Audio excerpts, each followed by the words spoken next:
Assalamualaikum warahmatullahi wabarakatuh. Dalam rangka melaksanakan kegiatan masa libur kerja, saya bersama teman sudah menjadi kebiasaan untuk melakukan penelitian yang menurutku penting dan mungkin tidak penting untuk orang lain. Seperti pada awal kata pendahulu ini, saya menyatakan bahwa diri saya bukanlah sebulan sekolah akademis yang memuat tentang perjalanan jenjang pendidikan sekolah perguruan tinggi, entah perguruan tinggi negeri maupun swasta.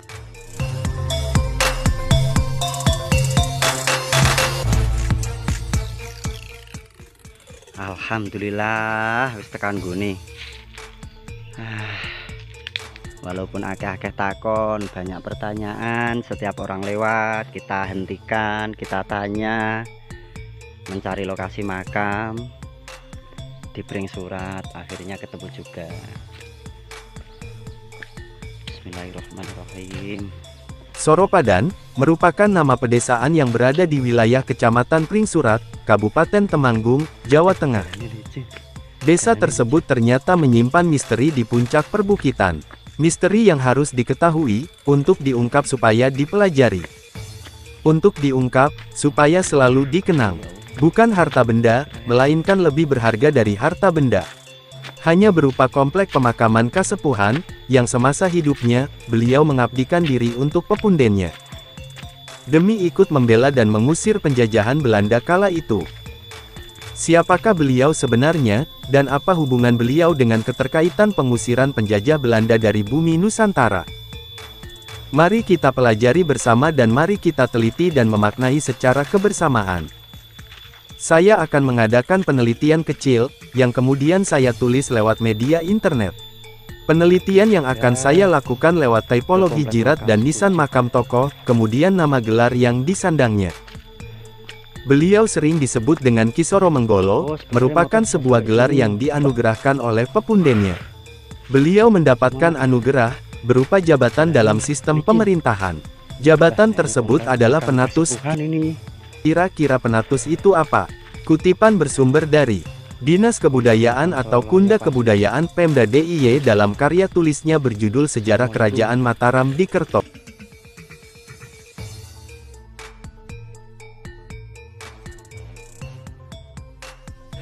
Assalamualaikum warahmatullahi wabarakatuh. Alhamdulillah wa syukurillah ala nikmatillah, la haula wala quwata illa billah, amma ba'dah. Salam hormat bagi kita semua, salam hormat untuk alam semesta. Tambahan kalimat ya. Tambahan kalimat keren. Untuk hari ini atau siang hari ini kita berada di salah satu perbukitan. Tepatnya kita berada di puncaknya, puncak bukit di salah satu desa Soropadan, Kecamatan Pring Surat. Nah, di atas perbukitan ini ada komplek pemakaman sepuh era Pakubuwono tahun 1800-an. Nah, saya belum mengerti tentang bagaimana kondisi makam, pahatan nisan seperti apa. Yang jelas saya di sini tidak sendirian. Saya di sini bersama Pak Nanang, bersama Mas Eka, gebuk. Urung sareng gebuk bersama Bu Wahyuni. Nah, di atas sana atau di dhuwur kono kae, sik tak pasne sik. Nah, di atas sana itu bangunan-bangunan cungkup, bisa dibilang bangunan lama. Bangunan lama. Nah, apakah makamnya itu juga termasuk makam-makam lama? Nah, kita eksplor. Nih, Pasarean Soroloyo Sepujut. Nah, kita ada di sini. Tepatnya di bawah pohon apa iki, Bu? Ini pohon apa iki? Rindang. Yes, pohon rindang, ora ngerti jenenge kok. Iki godhongnya kayak piye? Godhongnya kok piye, Bu? Iya, godhongnya kayak piye? Dul. Godhongnya kayak piye? Demikian militasi penduduk ibu kota Mataram pada zaman Sultan Agung berkuasa. Beliau menyadari bahwa tugas kemiliteran membuat Mataram menjadi negara baru yang sangat penting. Oleh karena itu, meneruskan tradisi zaman silam yaitu sejak zaman Majapahit. Kita mulai dari sini.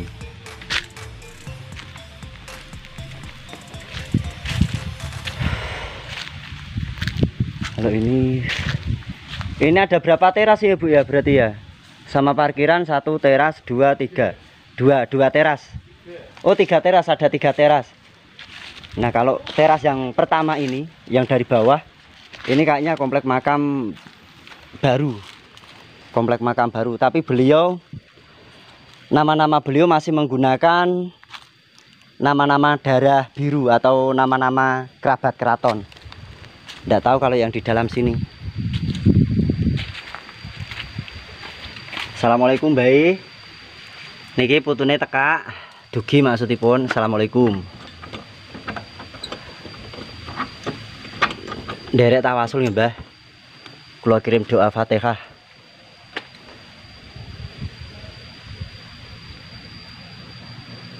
Oh, Nyai Diporejo Sedo Sabtu apa itu? Juni 1962. Kalau yang itu makam Simbah Kiai Diporejo. Al-Fatihah. A'udzubillahi minasyaitonirrajim. Bismillahirrahmanirrahim. Alhamdulillahirabbil alamin arrahmanirrahim maliki yaumiddin. Iyyaka na'budu wa iyyaka nasta'in. Ihdinas siratal mustaqim. Shiratal ladzina an'amta 'alaihim ghairil maghdubi 'alaihim waladdallin. Amin. Mugi-mugi ingkang damel kijing, ingkang mahat nisan, ingkang damel cungkup, ingkang damel jiratipun dipun lebetaken wonten swarginipun Gusti Allah. Amin amin ya rabbal alamin.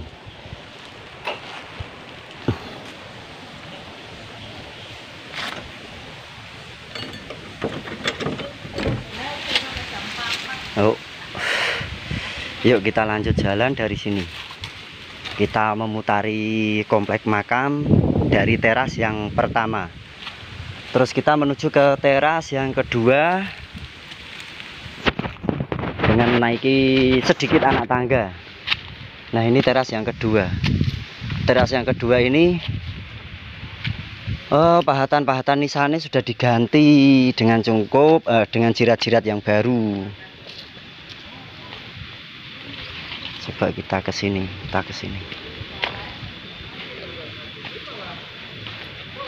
Sebenarnya ini makam bisa dibilang makam tokoh-tokoh penting pada masanya. Ini sudah masuk zaman-zaman kolonial ini. Sudah masuk zaman kolonial. Nanti kita ziarah di pusatnya. Ini jiratnya sudah dibangun menggunakan bata merah. Ini bata merah. Kalau ini nisannya nisan sepuh ini. Nah, ini mulai 1800-an ini. 1800-an. Oh, itu. Nah, ini.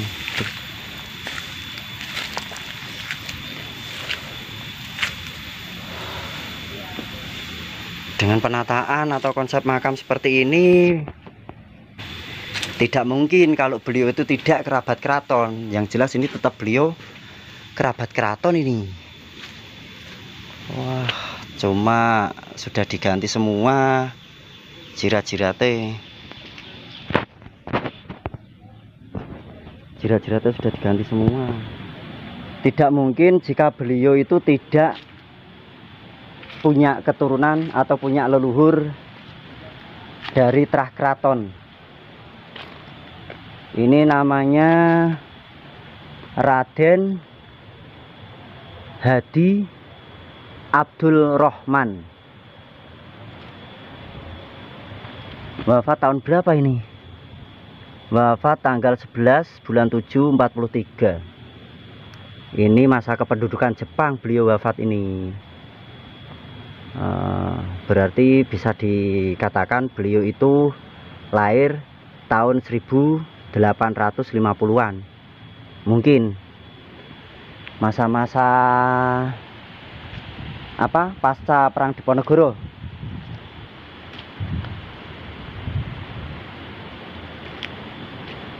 Ini tokoh-tokoh penting ini.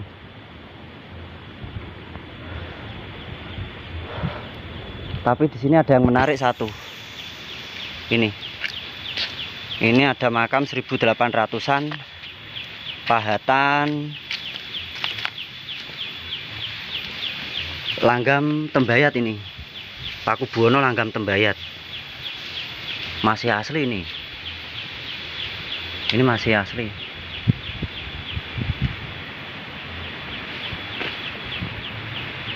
Ini masih asli. Nah, wis sekedap ya Mbah. Mangke tak paringi hadiah Fatihah sedanten mawon.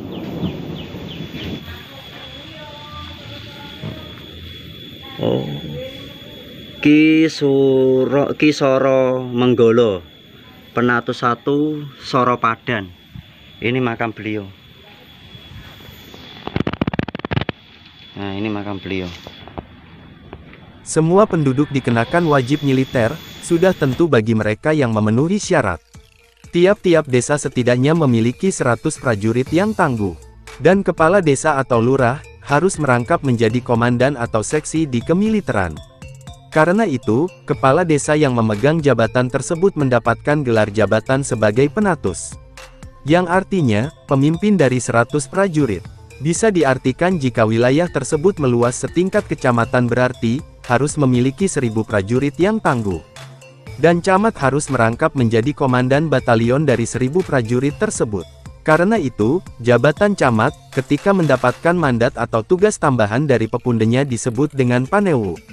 Pasukan khusus bertugas mengawal keamanan keraton, disebut dengan pasukan wiraraja atau pasukan pengawal raja. Dalam pasukan wiraraja tersebut, terdapat barisan pasukan yang disebut Singosari atau pasukan kawal kaputren. Sedangkan tentara keamanan yang pertama adalah pasukan Wirasinga, yaitu pasukan-pasukan siap tempur yang bertugas untuk melawan musuh yang menyerbu dan menyerang musuh di luar kerajaan atau negara. Pasukan Wirasinga ini dibantu oleh pasukan-pasukan cadangan yang disebut dengan pasukan Wiratani, yaitu pasukan yang berasal dari penduduk desa yang dipimpin oleh penatus dan panewu. Pasukan Wiratani, kesehariannya bertugas sebagai petani. Tetapi, ketika kerajaan mendapatkan kecaman atau ancaman dari pihak musuh, pasukan Wiratani harus bisa dikerahkan untuk memanggul senjata dan berperang di medan pertempuran sebagai prajurit perang. Pendek kata, pada zaman itu tiap kepala pemerintahan, baik di pusat maupun di daerah-daerah setingkat provinsi, kabupaten, kecamatan bahkan sampai kelurahan, wajib memiliki kualitas kemampuan sebagai panglima perang, yang memiliki ilmu strategi pertempuran. Siapa sebenarnya Ki Soro Menggolo? Kita akan mengambil makna dari kalimat Ki Soro Menggolo. Sebutan Ki adalah salah satu tokoh yang dituakan di salah satu wilayah. Soro Menggolo merupakan penggabungan dua kalimat yang memiliki arti yang berbeda. Soro dalam bahasa Jawa merupakan kalimat yang memiliki sifat tidak menyenangkan yang artinya menyedihkan. Karena, Soro dalam bahasa Jawa yang artinya sengsara atau sedih. Sedangkan Menggolo, memiliki arti sebagai seorang pemimpin prajurit perang. Ketika diartikan kalimat dari ketiganya, Ki Soro Menggolo memiliki arti, orang yang dituakan, yang memiliki karakter bersedih dan beliau merupakan tokoh pemimpin prajurit. Nah, kalimat Soro ini, atau kalimat yang berarti sedih ini, bukan karakter yang melekat pada dirinya. Melainkan, karakter yang ketika beliau maju perang bersama dengan para prajuritnya, akan menimbulkan kesedihan dan kesusahan bagi para musuh-musuhnya. Langgam nisan atau bangunan jirat makam Ki Soro Menggolo berbahan kayu secara menyeluruh. Bangunan jirat dan nisan makam tersebut, sudah populer di abad ke-19-an. Kisaran tahun 1800-an ke atas. Bisa saja 1810, 1820 atau 1830-an. Jika pada masa itu, kita mengingat perjuangan Pangeran Diponegoro, saat melawan penjajah Belanda di Tegalrejo Magelang. Yang terkenal dengan Perang Jawa atau The Java Orlog yang berlangsung selama 5 tahun, dari tahun 1825 sampai tahun 1830. Dengan pernyataan demikian, kira-kira apa yang Anda pikirkan tentang sepak terjang, dan siapa Ki Soro Menggolo sesungguhnya? Apakah dengan pernyataan dari beberapa sumber yang saya sebutkan, benarkah Ki Soro Menggolo ikut aktif berperang di Tegalrejo bersama Pangeran Diponegoro?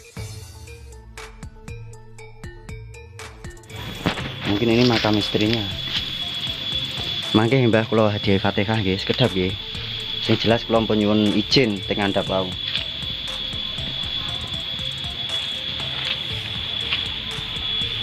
Pakai jirat tumpang.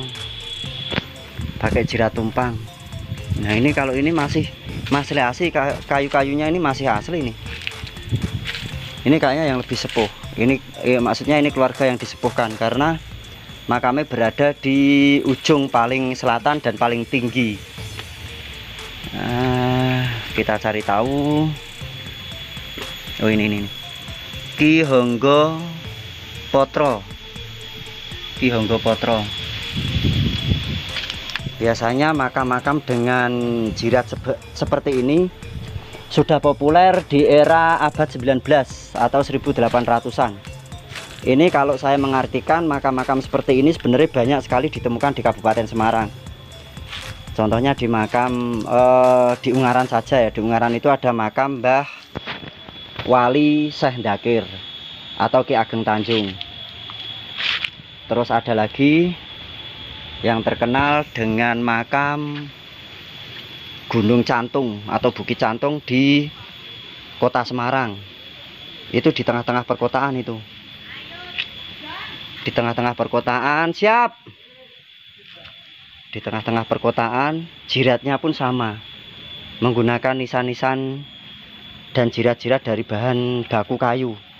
Tapi ini kayunya kayu sudah lama. Dan yang agak lebih menarik ini, nisannya itu mirip seperti nisan Mataram Islam, tapi ini guratan seperti baru sih. Tapi jika melihat dari bata-bata kunonya ini, bata ini loh, ini bata-bata masa kolonialan ini.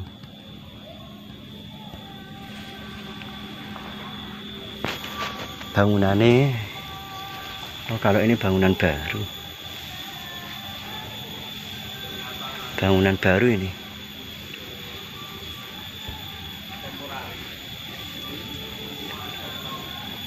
Ini makam-makam sepuh tapi sudah masuk kolonial. Ya, Paku Buwono. Masa-masa gencar-gencare Pangeran Diponegoro terkenali dengan erane Pangeran Diponegoro.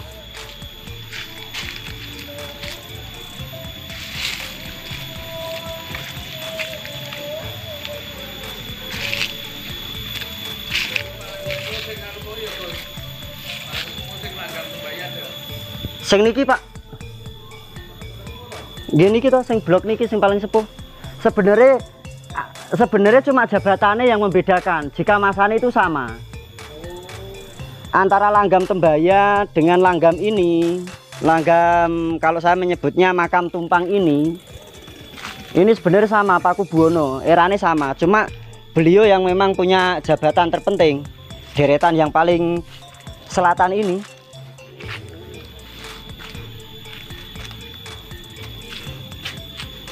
Berarti nganu ya ketika jabatan pemerintahan ya. Iya. Apa? Beliau mengemban penitih. Nggih, penatus. Penatus nggih, penatus.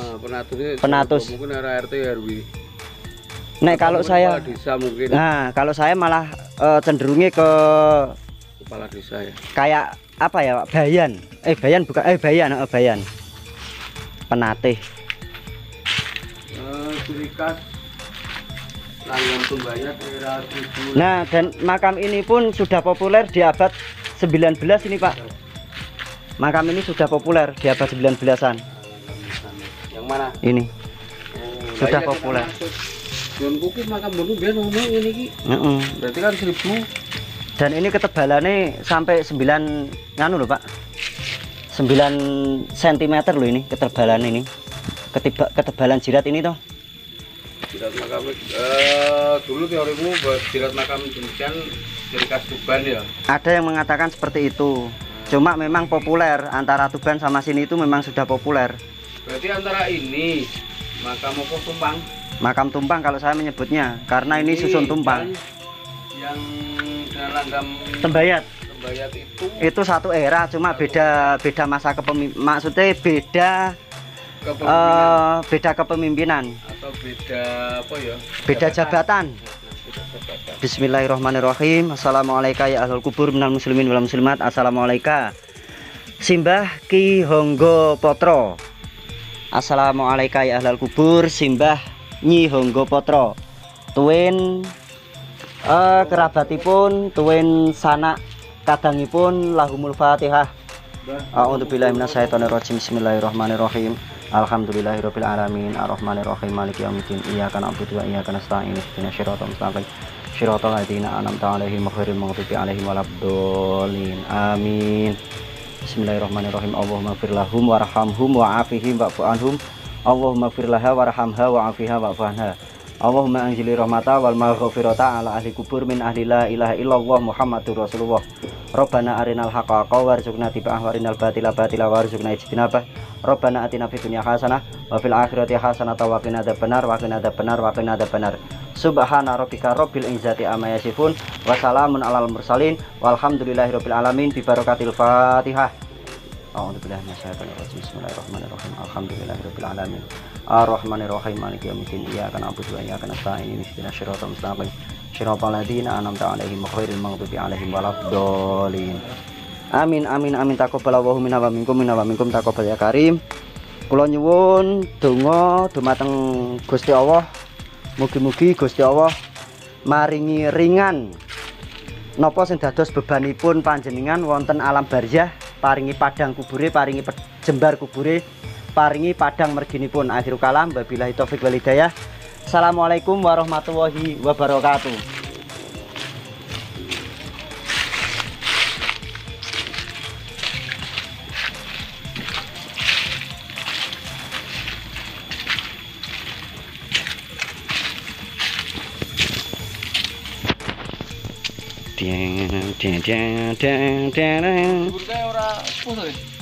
Digantos nih Pak, digantos.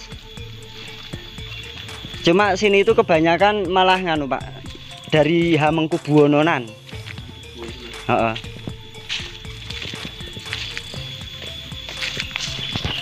Kita kemana Bu? Kita kemana ini? Sudah ada warning. Oh oke. Kalah Pak.